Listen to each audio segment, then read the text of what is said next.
Ryan, mas naging masaya at mas lumalim pa ang samahan sa pagdating ni Lucho. Ayan na! Pareho sila actually entertainer. Pero mas si Lucho yung manang-mana kay Ryan na pilyo na cute. O si Johan? Si Johan kasi dramatista, yan naman ang namana niya sa akin. Mahilig sumayaw, mahilig magpiano. Paano ka bang mag-mommy sa kanila? Gusto ko meron akong panahon sa kanila. Kung anong gusto nila, go. Like, pero simple things lang. Yun yung ini-introduce namin guys sa kanila. Nilalayo namin sila sa mga ganap ng computer. Kasi gusto namin ma-experience nila yung nakikipaghabulan. Naglalaro sa labas. Nakikipagpatentero, pinapawisan. Hindi yung naka-aircon lang lagi.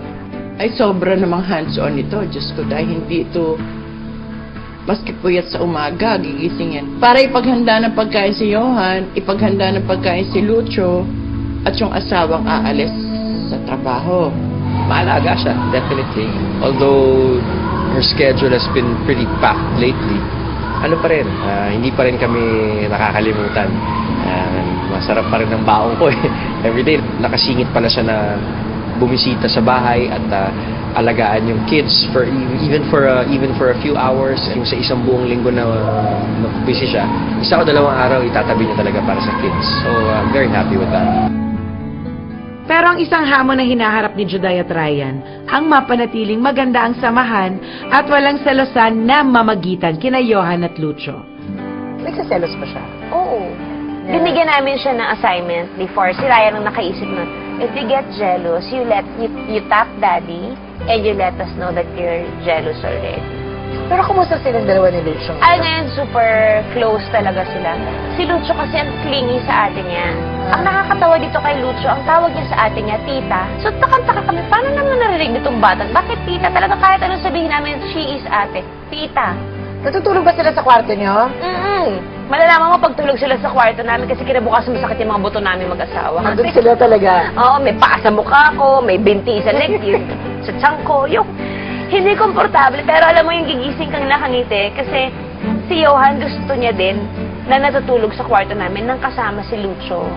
Feeling ko yun din yung validity ni Johan sa sarili niya that she has a family. This is my family. So we always give her that. Kasi si Lucho, maaga matulog, mga alas 6 pa lang.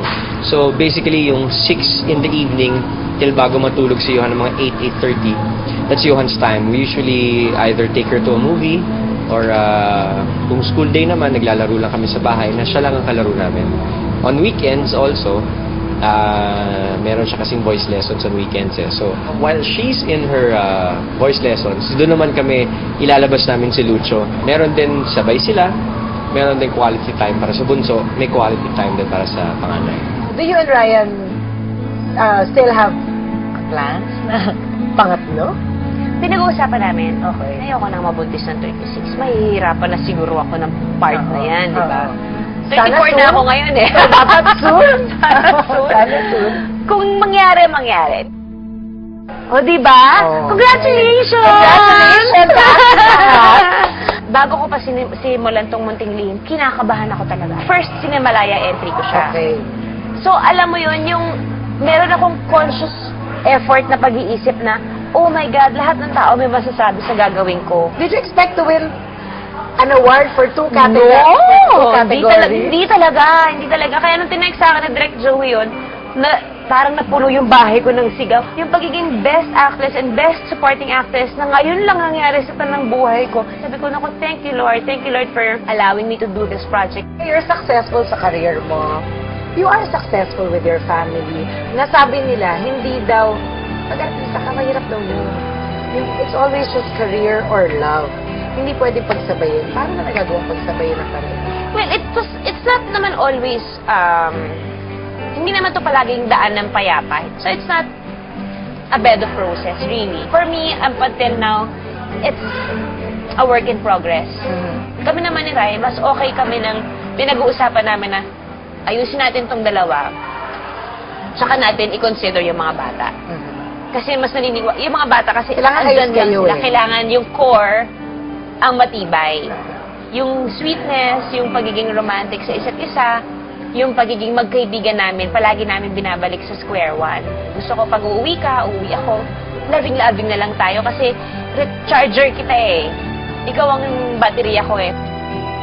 Maraming salamat. Thank And you. once again, Thank you. congratulations. Congratulations. Thank you so much. Alam mo si Juday, nung araw, no, hindi pa ganyan kapayat yan, di ba? Tinutukso siyang siopaw. Tapos ngayon, ang ganda-ganda na niya. So, ibig sabihin ko, kapag nag-asawa na si Juday, hindi niya pinababayaan ang sarili niya. Lalo siyang nagpapaganda, nagpapasexy. And I think motherhood becomes her. Yes. Oo. Di ba usually ganun, pagkapanganak mo, yung mga babae, parang mas parang nagbo-bloom, mas gumaganda sila. Kasi dun mo nakikita Ba't ako hindi ako nag-bloom nung mga Diba? Miss Universe question yun, diba? Oo. Essence of a woman. Yun naman talaga eh. Diba? So when you give birth, parang you lumalabas become yung- vulnerable.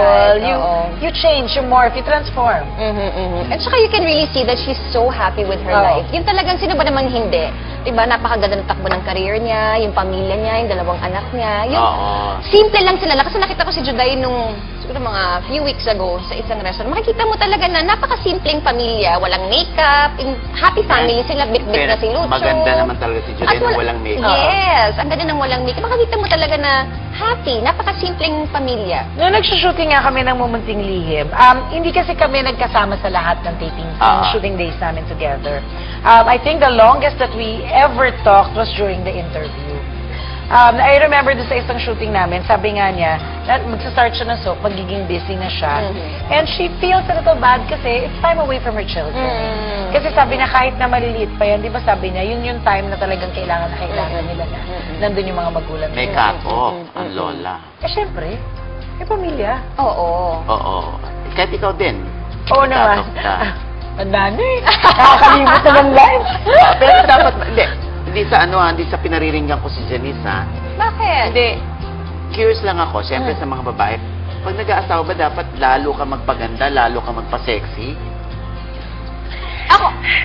Hindi ko Sige. alam eh. Kasi, di ba, dapat, dapat ba pagising niya naka-makeup ka? So, di ba dapat parang tanggap niya, since magkasama kayo for a lifetime, hanggang mamatay kayo, di ba dapat tanggap niya kung ano yung itsura mo?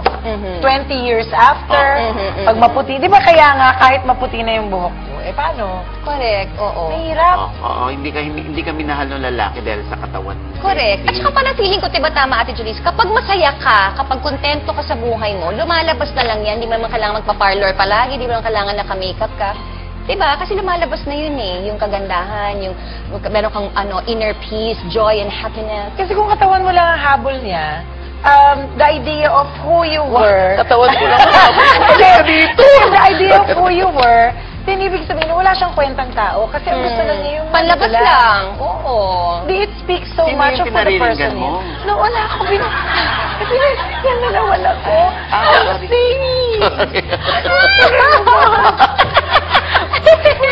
Wala naman pala. Akala ko may pinariringgan si Janice na walang kwenta. Kala wala dito si Manong Joey. Oo Ito nga, na ako eh. Okay. Hindi, ang importante si Juday ay isa ng talagang nanay na Correct. pero ang katawan dalaga. Mas nag-bloom talaga siya ng bonggang-bongga. And incidentally, palabas pa rin ng mga mumunting lihim. Oo, So, pwede pa niyo rin. pong panoorin. Okay. At wala rin naman tayo nababalitaan kay Ryan. Na meron siyang nachichismis o naliling sa ibang babae si Ryan. Oh, yeah, Kasi they're nga happy sexy na ng together. asawa, hindi ba? Kaya yan. Ipagpatuloy mo yan, Juday, at maraming salamat dahil isa kang nanay sa isang bata na nangangailangan ng kalinga, di ba? Oo, yung si Johan. Si Johan. Ang swerte ni Johan. Oo. At sa aming pagbabalik, kailangan po kayo, ha?